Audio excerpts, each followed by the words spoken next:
everyone. You're watching Eagle News America. I'm Thomas High Likeness, broadcasting from our studio in Edmonton, Canada. It's Monday, February 22nd, 2021. In the news, we have updates from several of our correspondents from across North America. Jessica Isidro in Austin shares how people cope without power and water during those storms in Texas. Arlene Ocampo in Fort Washington, Maryland. Governor Hogan blames teachers' unions for blocking return to Maryland schools.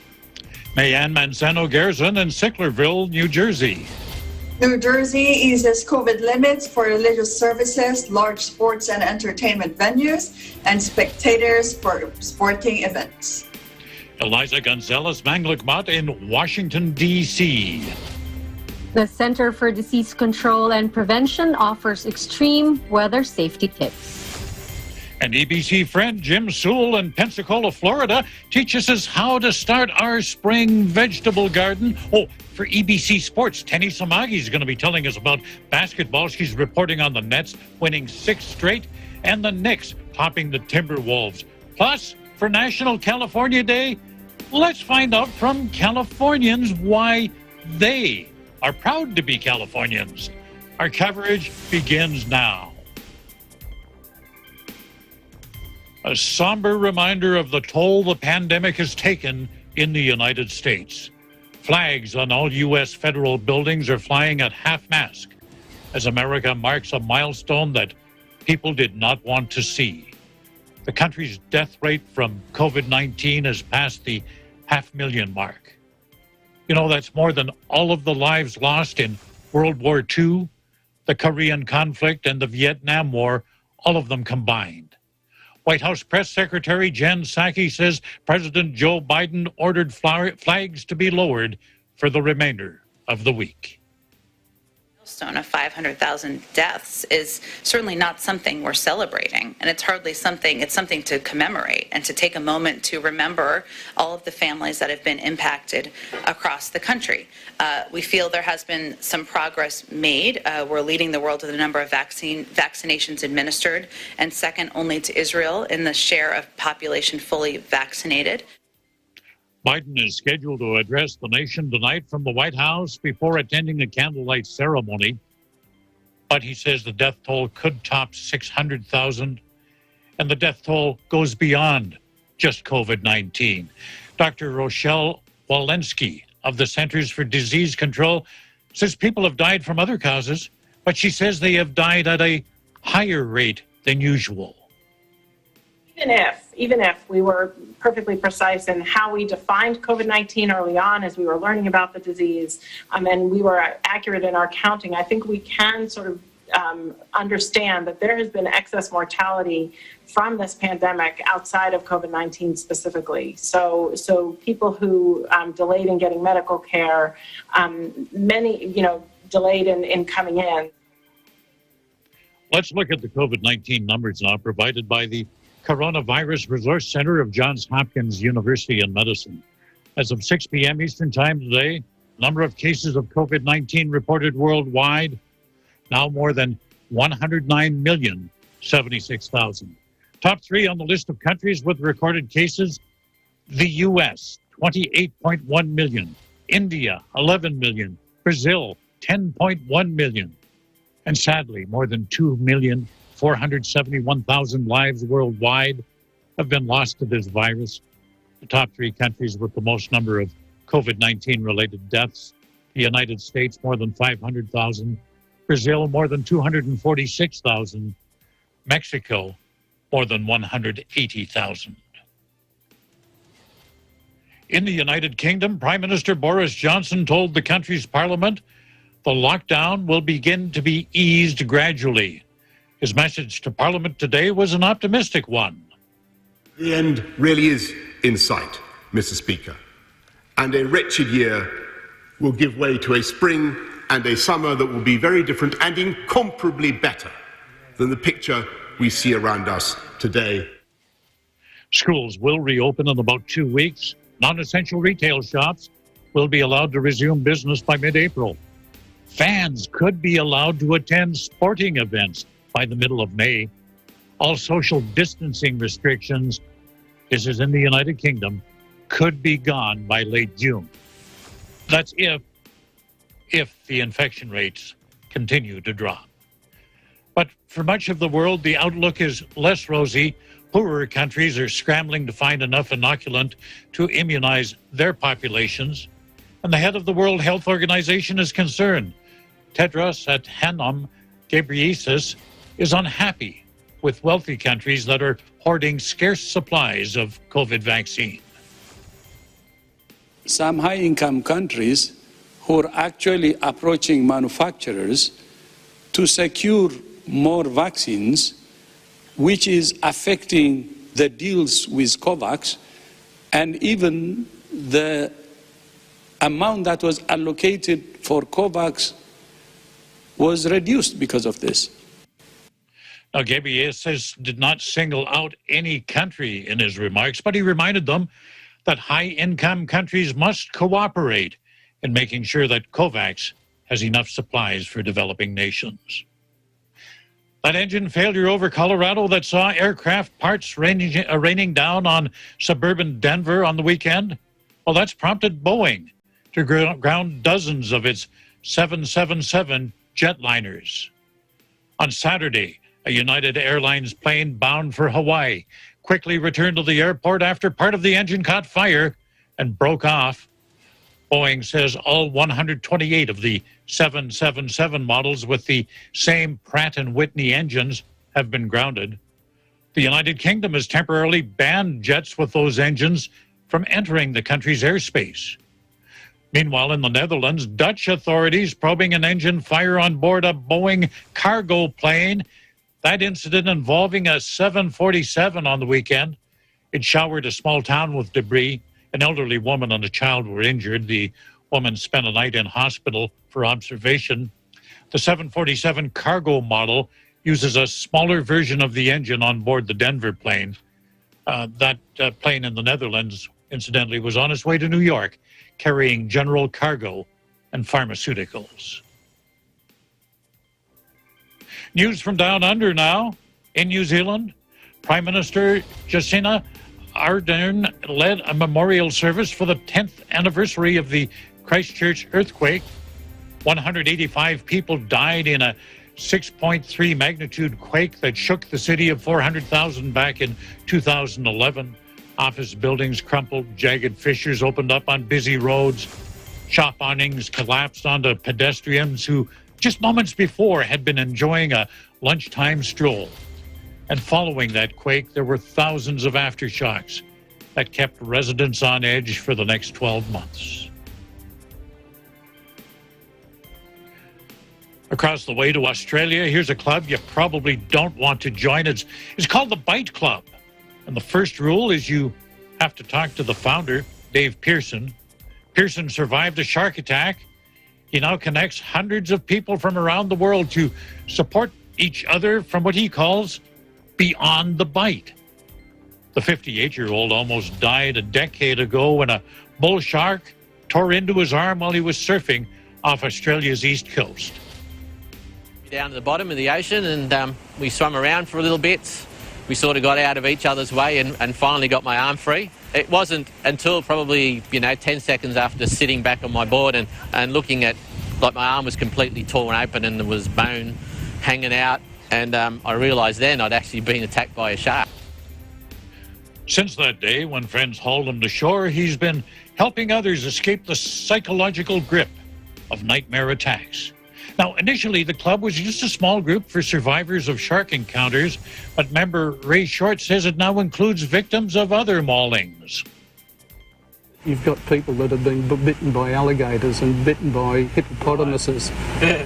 So it's open to people that just need someone there to say, oh, been there, done that. The nearly 400 members usually meet in person at least once a year, but some meet more often for a casual surf, while the rest keep in contact on social media. Up next, we have stories from Austin, Texas, and Fort Washington, Maryland. This is Eagle News America.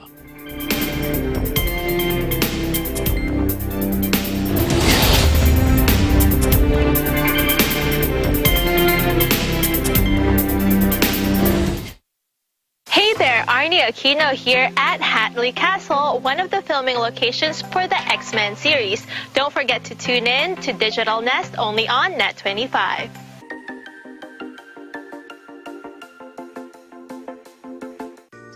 Kung ika'y magiging akin, di ka na muling luluha pa, pangakong di ka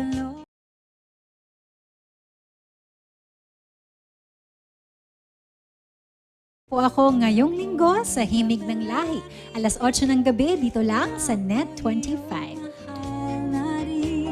Pangakong ikaw lang ang iibigin magpakailanman.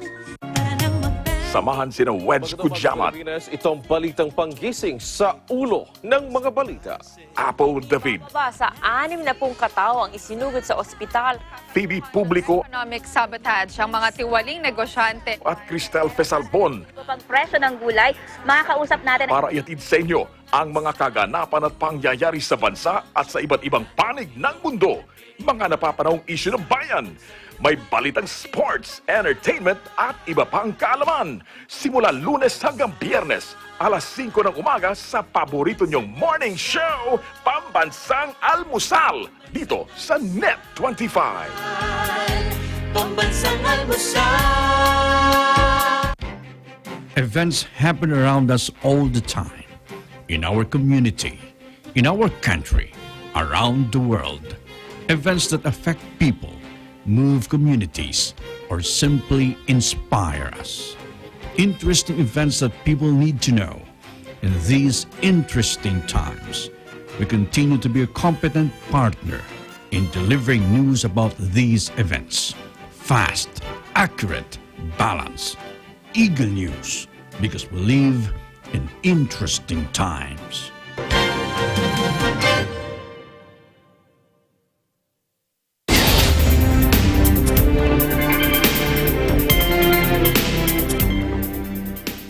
You're watching Eagle News America. I'm Thomas I. Likeness.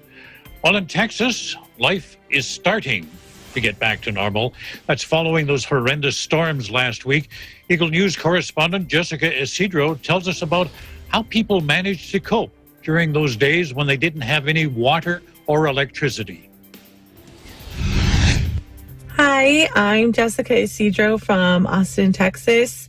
Currently, it sounds like the power just came back on. Water-wise, I was told some of the buildings in my apartment complex have water, not all of them. My leasing office couldn't confirm whether or not my apartment has it. The city of Austin is currently under a boil water notice, so if I need to drink water or use it for cooking, I would have to boil it before I could even do that. Personally, I'm tired. My power was out for about 6.5 days. My water was out for 4 days, about that. And it was just so cold. At one point, I had to sleep in my car to stay warm because it was I could use the heater in my car to charge my phone. I came to the car. I also have a portable charger, so I was switching between that so it wouldn't run out. Oh, I was also switching between sleeping in my closet to stay warm under a bunch of blankets and sleeping in the car. So it's been pretty rough. As far as food and water, I stocked up on instant ramen. But then I kind of got tired of that, and I was starting to run low on the canned food that I did have. The grocery store finally opened last Wednesday, and I went, and they were only selling dry foods. So I grabbed some of those canned soups, and other canned goods, so I could eat those. I do have a butane stove, so I was able to cook for a little bit. But then I ran out of water, so I couldn't eat my instant ramen anymore or anything that required water. Now it's 76 degrees, and I said this morning, only in Texas can it be 7 degrees and 76 degrees in 1 week. So the weather, it's pretty warm now.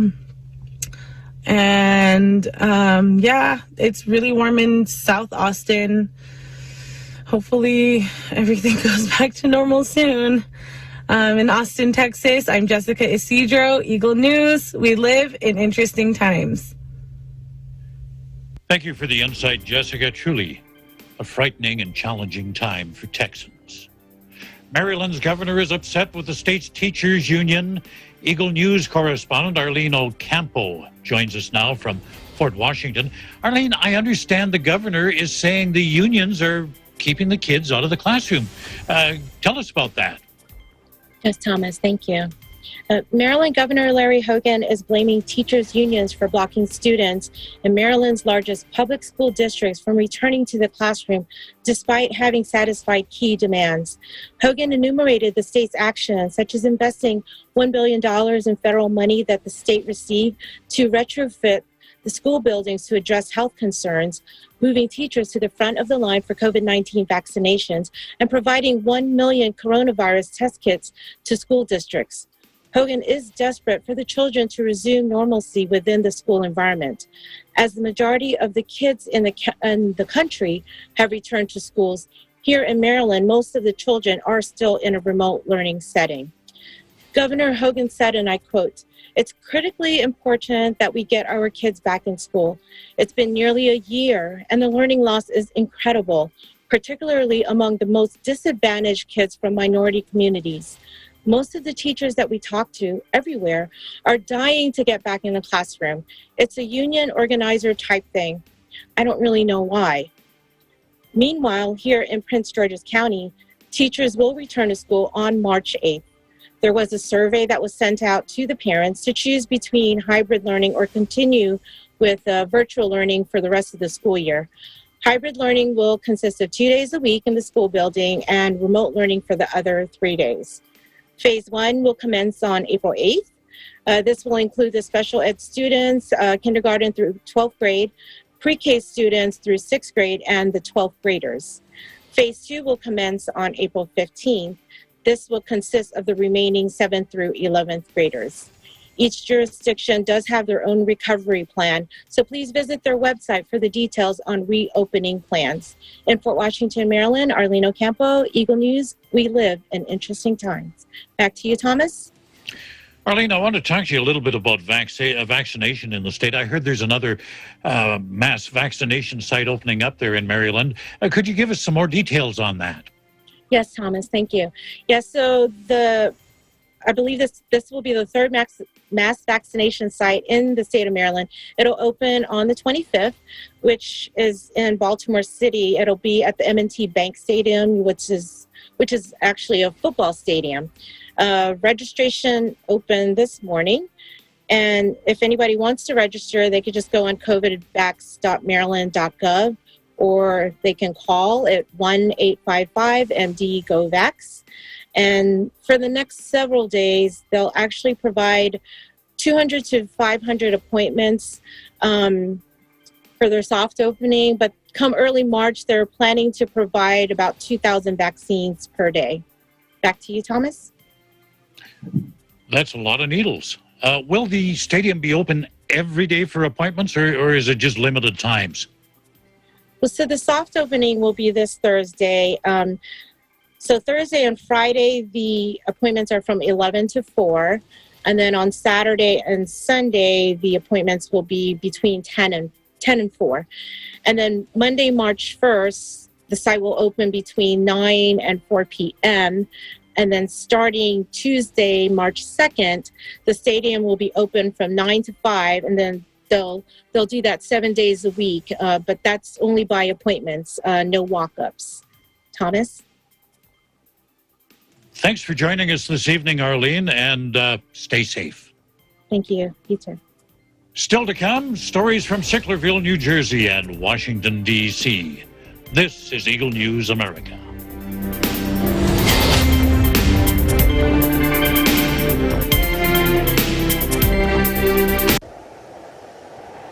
Innovation, digital disruption, globalization. Startups Micro, small, and medium enterprises, as well as large corporations, all face interesting challenges in the market today. Peek into the world of exciting opportunities and partnerships to drive growth with the latest business news and information. We are open for business. Your weekly dose of entrepreneurial inspiration to update you on the latest developments in the world of business.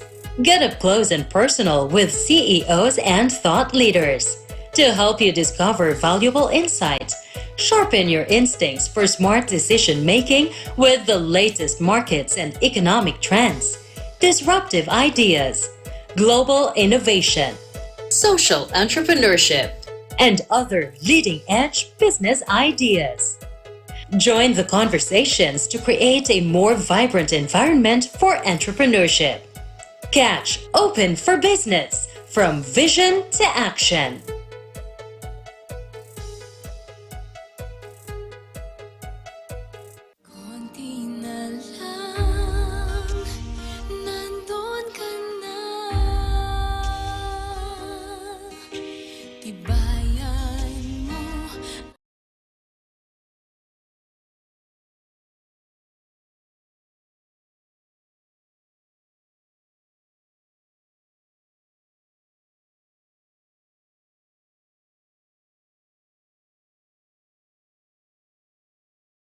This is Velasco. Enjoy your weekend with letters and music. Mag sound trip and chill every Saturday and Sunday at 1 p.m. on Net 25. Ikaw na ang siyang magbabago sa aking buhay. Handang iwanan ang lahat.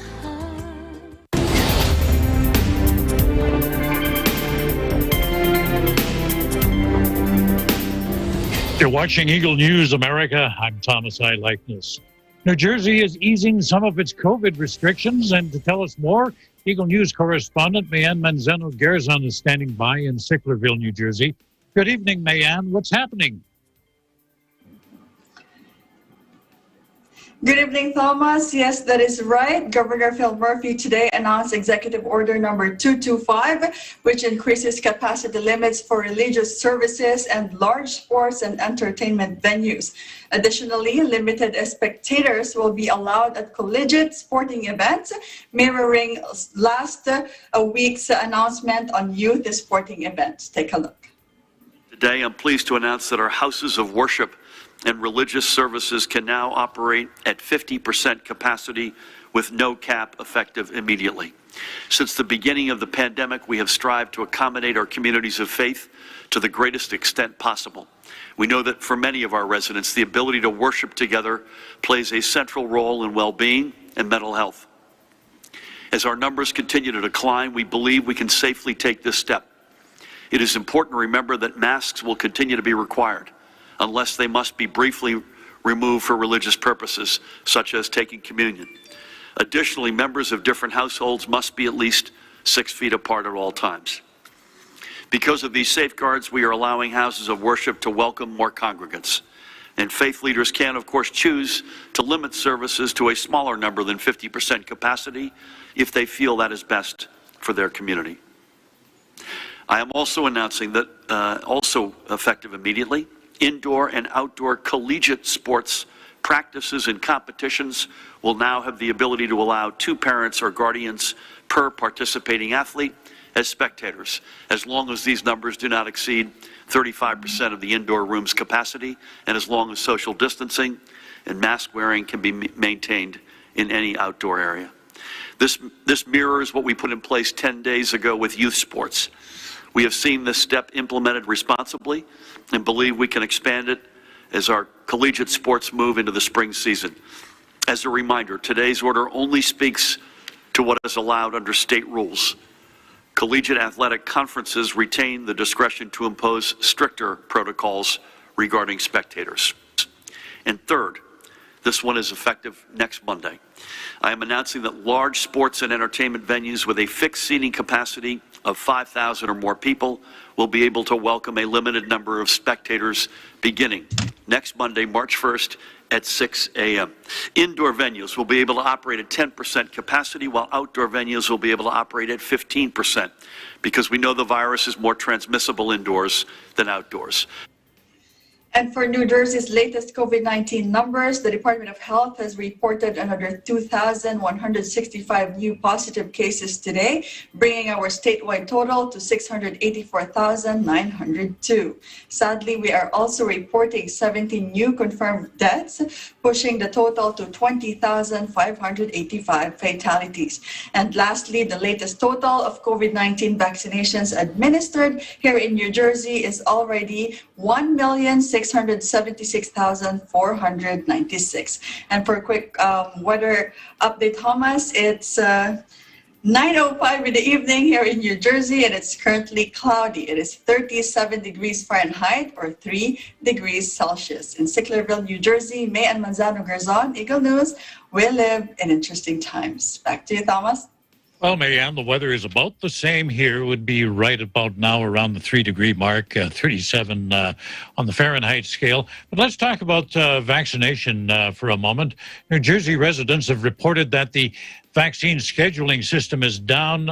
What's the status on that? Are people able to book appointments? Well, no hard date was given regarding the hotline scheduling, unfortunately, Tom.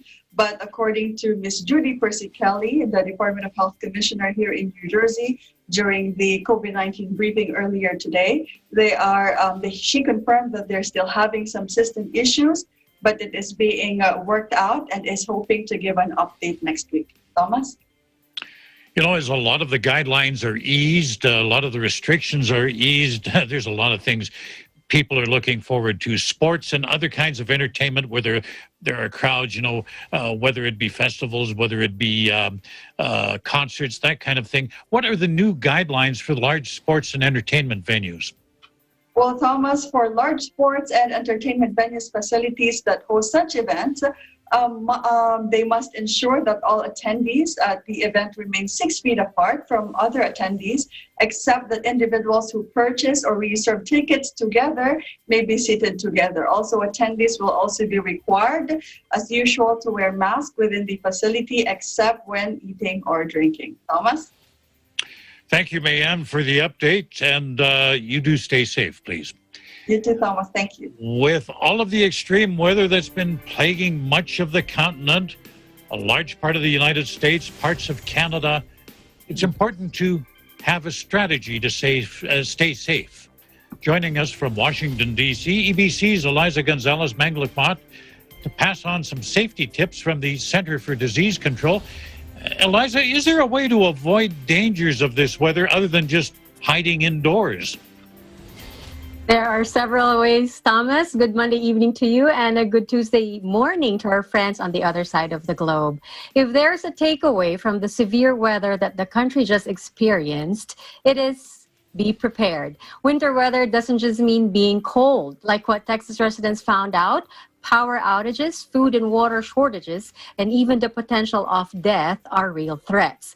In an effort to get people ready for any more severe weather this season, the Centers for Disease Control and Prevention, or CDC, has released winter safety tips. Unfortunately, some fatalities from this winter storm were caused by carbon monoxide poisoning. And so the CDC gives information on CO poisoning. This type of poisoning is produced by furnaces, vehicles, portable generators, stoves, lanterns, gas ranges, or burning wood. So how can you protect yourself? The CDC says don't ever heat your house with a gas oven or burn anything in a stove or fireplace that is not vented. If power goes out, never use a generator, charcoal grill, camp stove, or other gasoline or charcoal burning device inside your home, basement, or garage, or outside less than 20 feet from a window, door, or vent. Now, some other tips to prevent carbon monoxide poisoning are: never run a car or truck inside a garage attached to your house, even if you leave the garage door open.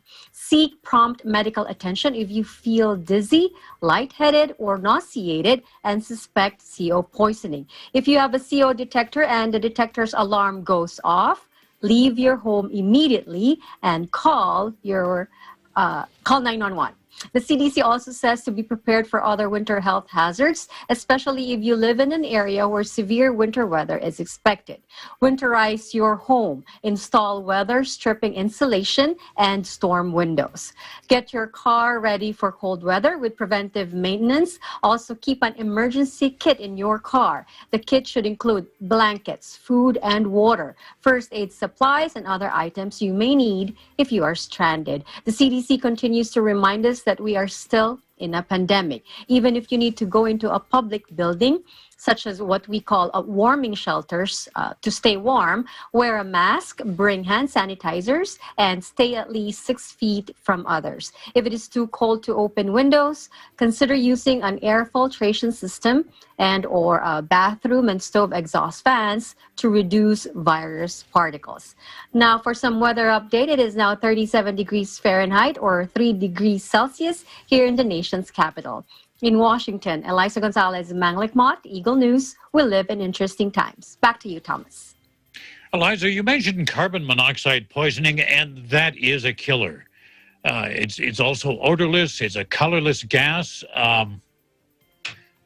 It's virtually undetectable. We can't sniff it out. Like natural gas has a mercaptan in it, so that if there's a natural gas leak, you smell it. But carbon monoxide, not so. So what are some of the symptoms of carbon monoxide poisoning?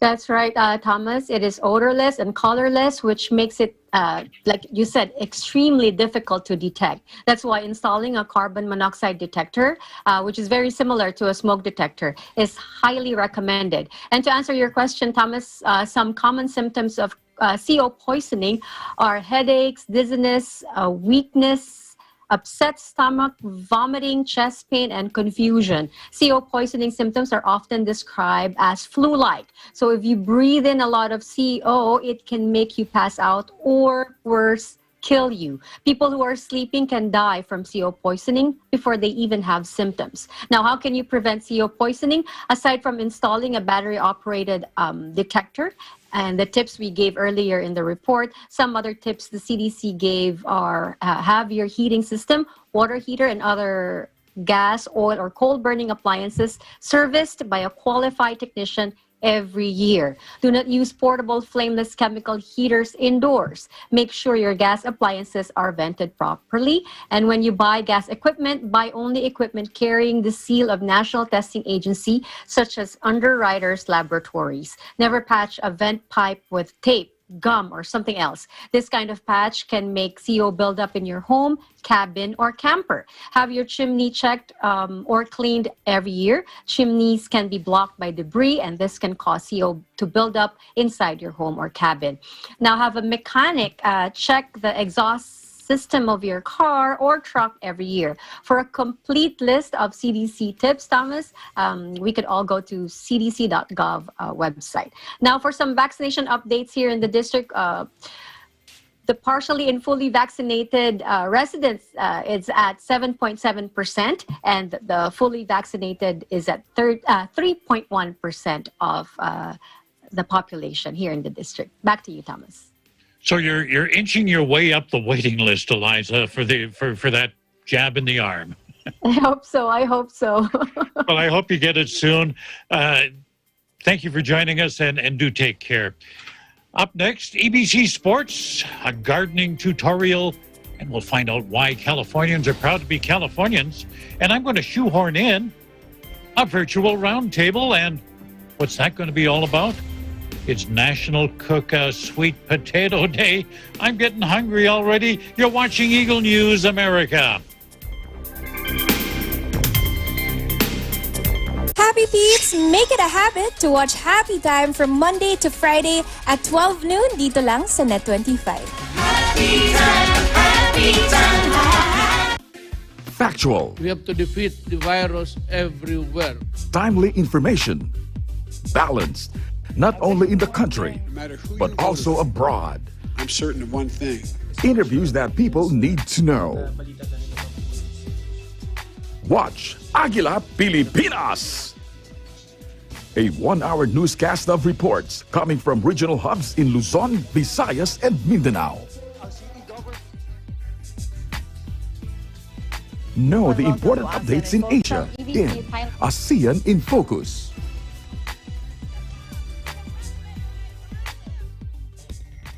Track the latest stories in the provinces in Aguila Provincia. Tune into Mata ng Agila, the evening primetime news program of Net25. Balanced and objective, Mata ng Agila covers national and international issues, tackles news on business, health, science and technology, entertainment, sports and human interest features, and current events. And Eagle News International delivers the latest global reports, impartial, accessible, and up-to-date. It brings to fore EBC's rich international scope and access to valuable information streams. Well, thank you to explaining our help out your Catch these programs on Net25.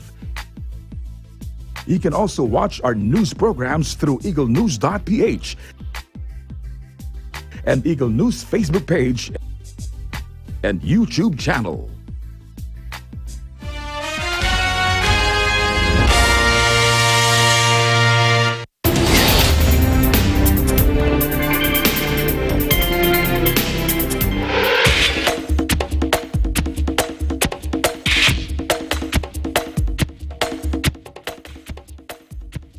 ABC's Tenny Samagi has highlights from a couple of NBA matches now. She reports on the Nets winning 6 straight, half a dozen, and the Knicks topping the Timberwolves. It was a wild, wild West Coast trip for the Brooklyn Nets. And a nail-biting victory against Kawhi Leonard and the LA Clippers Sunday night. The Nets were undefeated in their road trip and won their 6th straight victory. Things seem to be clicking for the Nets, and the key to their success is their mindset, according to Kyrie Irving and James Harden. You know, when you want to be successful at anything, you got to invest in people, and you got to understand the human element that, you know, like I said, not everybody's going to be the same or have the same thought process. So I think we're just coming to understand that we're all different. You know, we're all individuals, but we can hold each other to a standard where we all meet. And I think we've been able to kind of communicate that in a very unique way. And Steve holds us accountable because we need to be coached. You know, I don't know everything. Everyone else on the team doesn't know everything. So it takes a full collective effort for us to go against these great teams. The most I'm proud of is our mindset every game and every possession. You know, we don't take our opponent lightly at all. No matter who we're playing, it's the same, you know, goal. It's the same mindset, and let's go out there and help each other out defensively. Offensively, take your shots when you're open, and then, you know, when you're not, be unselfish. And, it's contagious on both ends of the floor, as you can see. So we're still growing, but this is a really good road trip for us, and now we get an opportunity to go back home and keep playing that same brand of basketball. Over at the world's greatest arena, Knicks forward Julius Randle continues to prove why he should be an all-star reserve. Randle had 25 points, 14 rebounds, and 4 assists to help New York get past the Minnesota Timberwolves on Sunday night. RJ Barrett added 21 for the Knicks. To get wins like this, we need them, especially when we're fighting for what we're fighting for. And also on our home court. You know, one of our biggest things is we want to protect home court. So we did both tonight. You know, obviously not the way we wanted to do it in the end, but we got it done, and that's all that matters. You know, I felt like we had been playing well all game, and, you know, it's a game of runs. They made a really good run, but we were able to, you know, stay together and be solid. And like you said, we just kept attacking, and were able to pull this one out. the Nets come home to face the Sacramento Kings, while the Knicks host Steph Curry and the Golden State Warriors, both on Tuesday. In New York, Tenny Sumagi, Eagle News, we live in interesting times. Well, where I live, and I know across large parts of America, you look out the window, the last thing you're thinking about is gardening. All you see is that snow there instead of the beautiful lawn, the vegetables coming up through the ground. But then you think ahead. And if you're thinking of a bountiful harvest from your garden, you got to listen to this. EBC friend Jim Sewell says now is the time to start preparing. Now is the time to start successful gardening. Depending on where you live, the warmer days of spring may seem a long way off. But if you're an avid gardener who also likes to save money, you're already making plans for this year's garden. Cold winter days are the ideal time to go online and shop for this year's garden seeds. There are a lot of great seed companies to choose from, and shopping online offers a wider variety of choices than in most home and garden stores. Another wintertime garden task is to check your area's plant hardiness zones to determine your first and last frost dates. Using a site like the National Gardening Association's tools and apps, you can easily find your area's hardiness zones and frost-free dates, as well as a handy guide to when to start plants indoors from seeds. Starting seeds indoors helps to get a jump start on your spring garden and can save a lot of money. Packets of seeds like these, containing 25 or 100 seeds depending on the plant variety, cost from $2 to $4 each, compared to buying plants which can cost as much as $8 a piece. To start seeds, or more accurately, germinate seeds, you need to plant your seeds in warm soil. Using a heat pad like this one provides the ideal steady warmth, usually around 75 to 80 degrees. Seeds need to germinate. I like to use peat plug trays like this one to plant my seeds in. They're great because they allow me to start up to 72 plants in a small area. Within 5 to 8 days, my seeds usually start popping up from the plugs and I transfer them to my grow box. I built this grow box a few years back by utilizing some shelves in my garage. I hung fluorescent bulbs to add warmth and then boxed the shelf in with some insulated plastic. It's important to keep a steady temperature in your grow box, so I have a little thermostat to ensure the temperatures remain between 75 and 90 degrees. It's important to keep your plant soil moist, since seedlings are fragile. I use a gentle mister a couple times a day on the plants. And then once or twice a week, water from the bottom by pouring distilled water or rainwater into the seedling tray. When my plants start to get 4 or 5 leaves, I transfer them to larger peat pots like these. To reduce shock on my seedlings, I moisten and warm the potting mix soil I intend to use in my pots by warming the soil a few days in my grow box before I transfer my seedlings into the pots. I fill the pots about halfway with potting mix, then place my seedling plug into the pot and fill with more potting mix soil.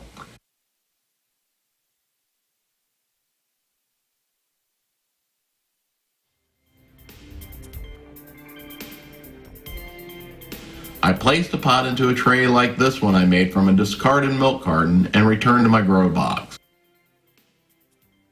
My last frost date is around the second week in March, so my plants will remain nice and warm for at least another month before I transplant them into my garden. Spring is just around the corner, and I hope my indoor gardening tips will help you to get an early start on a successful gardening season. From Pensacola, Florida, Jim Sewell, Eagle News, we live in interesting times. Just can't wait to get out there and get my fingers in the soil. Well, it was National California Day yesterday, and we kind of wondered, what makes Californians proud to be Californians? So we sent our team in the Golden State out to the streets to find out the answer. I'm proud to be a Californian because I enjoy our great year-round weather and our diverse culture.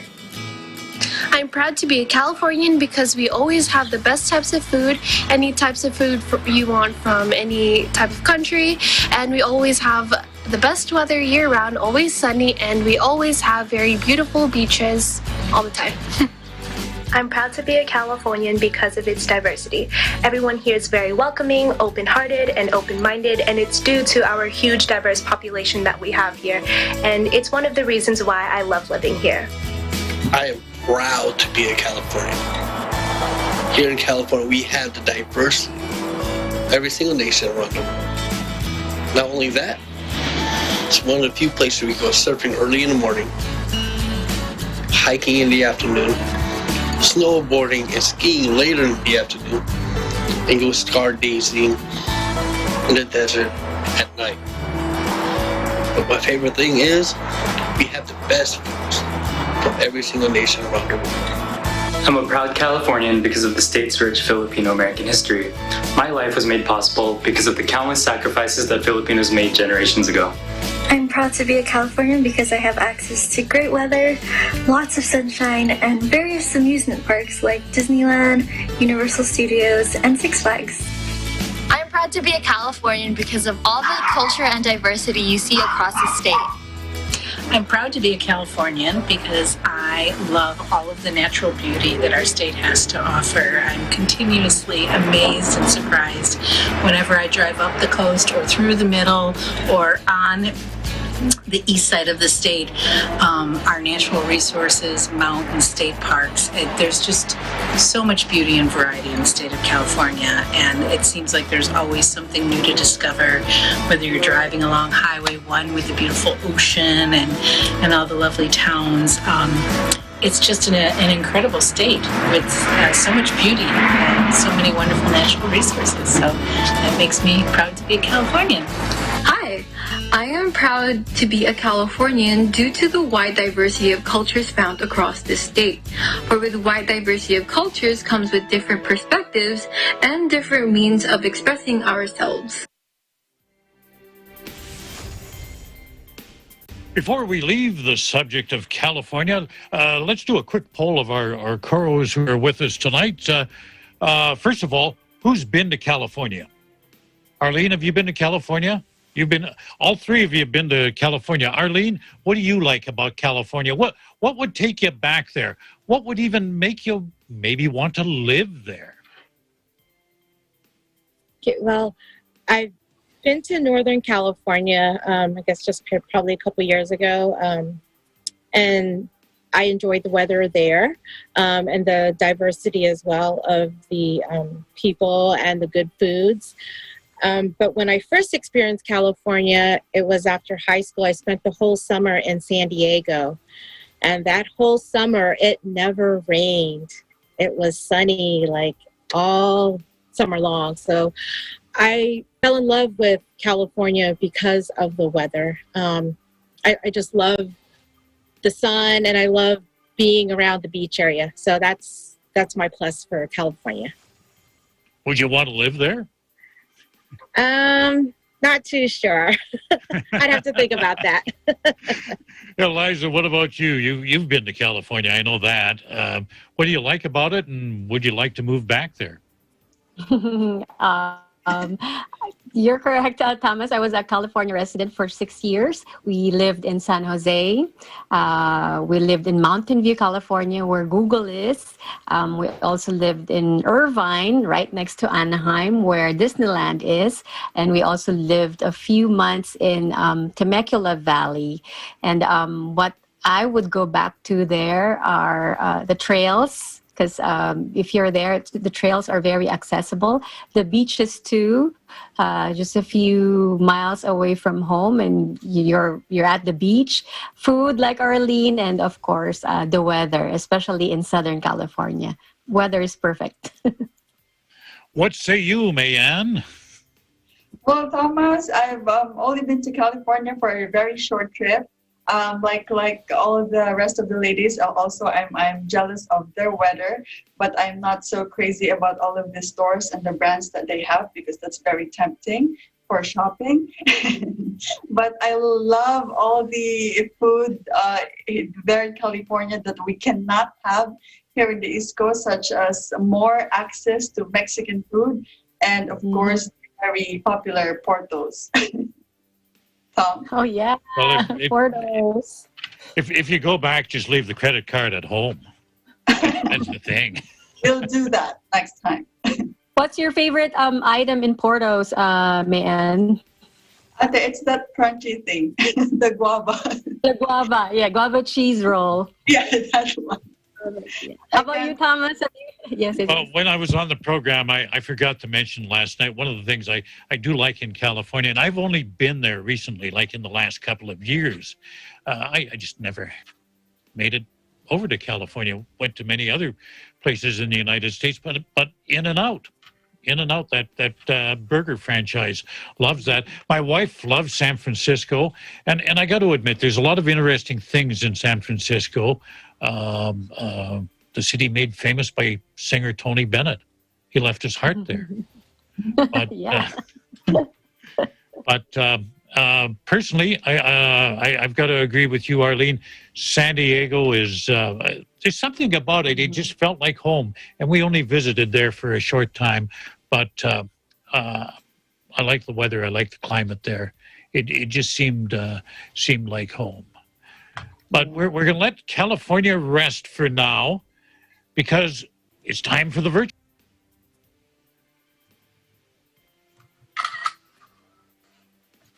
Thomas, you're muted. I think I accidentally muted myself there. I move my hands around too much. I'm an old radio guy, and that's why I do that. And I have to learn to sit still for television. But like I said, it's National Cook a Sweet Potato Day. This is going to be a roundtable discussion. We're celebrating this root vegetable. Remember, root vegetable. It's packed with flavor and a bit of history, too. Even though it's eaten by millions of people around the world, it's thought to have originated in either Central America or South America. Now, remember I said it's a root vegetable. Many people confuse the sweet potato with a yam. The two are completely different. The yam is a starchy tuber. That's where it kind of grows out from the root. The sweet potato is truly a root vegetable. Think of it like a carrot. You pull a carrot out of the ground, you get one carrot per plant. With a sweet potato, they can kind of come in bunches like regular potatoes. Those are tubers. They grow beneath the root. Okay? So don't confuse them. Anyway, they're high in fiber, low in fat and calories. It's a healthful alternative to snack foods. You can prepare it with butter, without butter, just all kinds of ways. And that's where we're going to tap your brains as to how to prepare a sweet potato. What's your favorite sweet potato recipe, Arlene?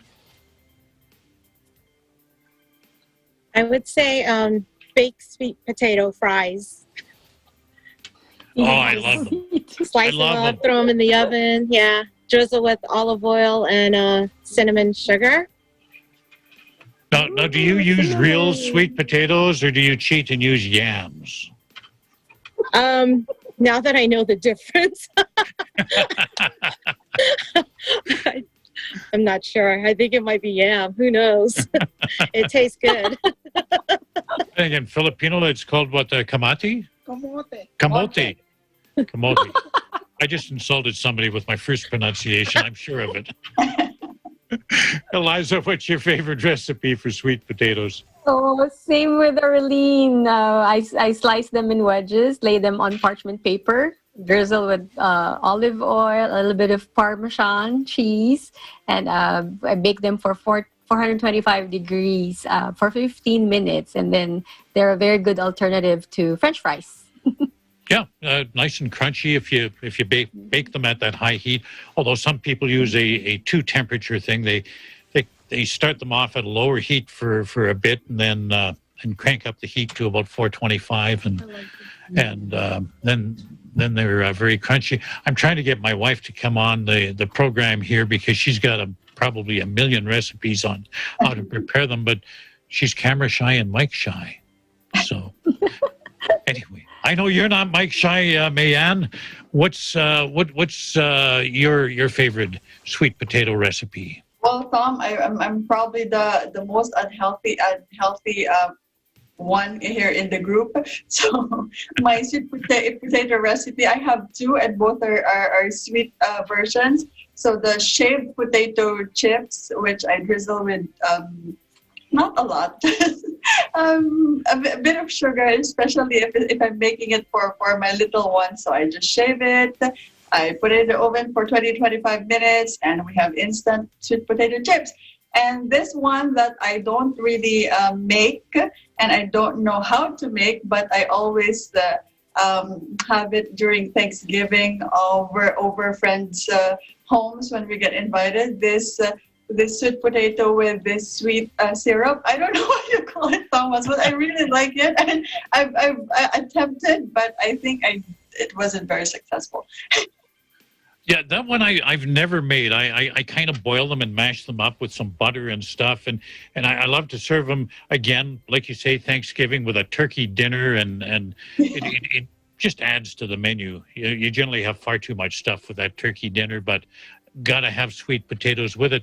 I want to ask you though, when you shave them, what kind of a gadget do you use to get the thin chips?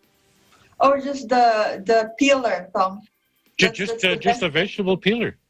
Yes. I've got to try that.